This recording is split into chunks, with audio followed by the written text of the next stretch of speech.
Major developments today from the White House. Former President Donald Trump is expected to make a decision within the next 2 weeks on whether the U.S. will formally step into the escalating conflict between Israel and Iran.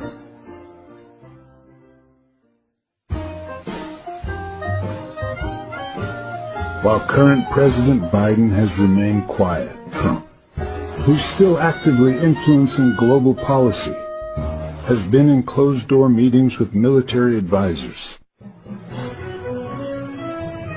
The White House confirmed today that discussions are focused on how best to support Israel while avoiding a full-scale global conflict. Meanwhile, the war on the ground continues to intensify.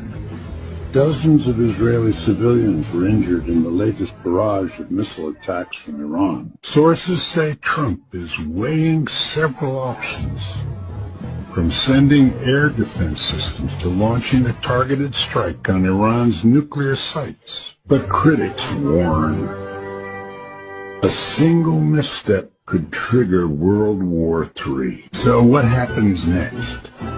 We may know within 14 days. Stay tuned and subscribe for live updates as this story develops. Hit the bell icon to stay informed.